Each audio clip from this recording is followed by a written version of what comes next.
can a young couple that work together actually stay together? Take a look at this clip. My name is Shanti Hoffman. I'm from Miami, Florida. I live in LA with my husband, G. We're both alpha, so I'm like the alpha female, he's the alpha male. So of course there's times where we'll like clash, but at the end of the day, it works out. Look around, shit. So my husband and I did build this business from ground up, but it could be tough at times.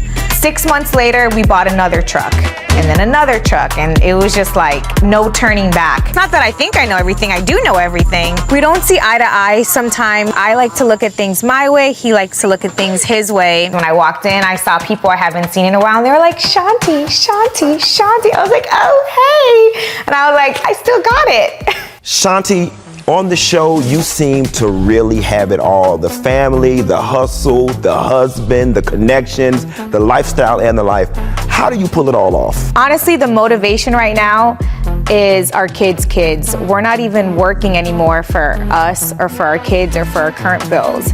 Our motivation is knowing that our kids are good. So y'all heard what she said. She said she got enough money for this lifetime and the next one. It's the third generation that she's working on the money. High five. Ow. So no trucker in Atlanta hits the road without first being cleared by Sheila Michelle. She has the authority to make sure that they meet all the requirements required by the DOT to make that money on the road. On the show, she's also known as the Peacemaker and one of few female owners in the laboratory business, inspired by what she went through with her son and his untimely death. Check out this clip. I'm Sheila Michelle Foy, and I'm a native of Atlanta, Georgia. I currently own and operate Prestige Screening, which is a drug testing center and a clinical laboratory. I started out with just the idea to do drug testing because my son was killed and it was, drug and gang related. Even this morning I was thinking, DJ would be 30 years old. What would that look like? What would we talk about? Would he be married? Would I have grandkids by him?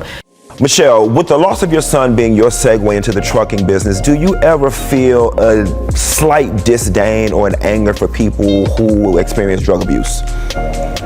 No, I don't. I think I used to be I didn't understand addiction, and I also didn't have a lot of sympathy for people who chose anything other than the right road. But I've developed, a high tolerance and compassion. I don't know, for some reason it all just clicked that one day I went into that drug test center, so that I just really want to help people on both ends. Long distance trucker Tiana is more affectionately known as Pretty Pockets because she likes that cold hard cash.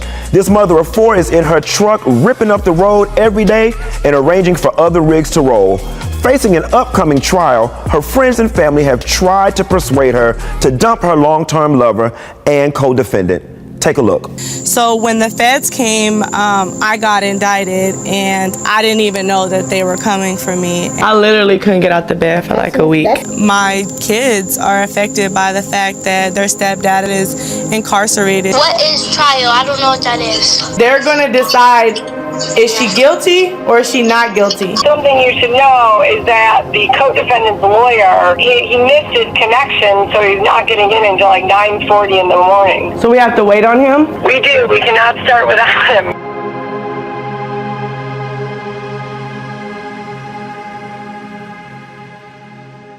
As the newbie to the group, and some would say a mentee to Tiana, Chloe delved into the trucking world, dispatching in just 2 short years.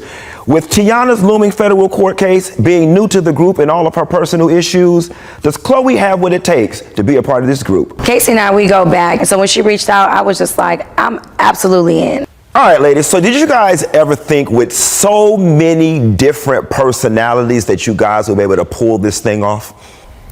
I did. I was overly confident we could pull it. I mean, at the end of the day, we're business women.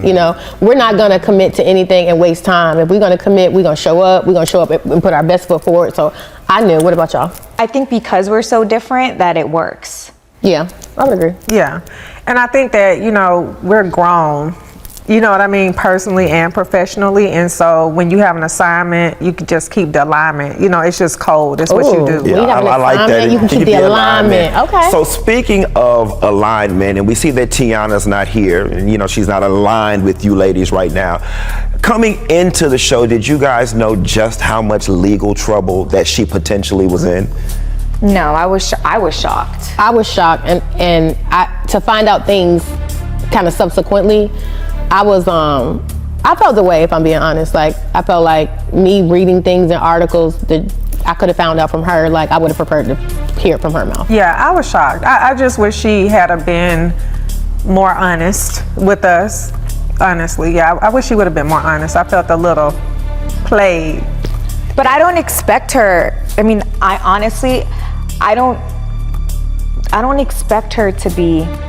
I mean, that's her story, right? She still did just meet us, so maybe she was uncomfortable. Like, how is someone gonna go up to you and say, this is what I did or didn't do?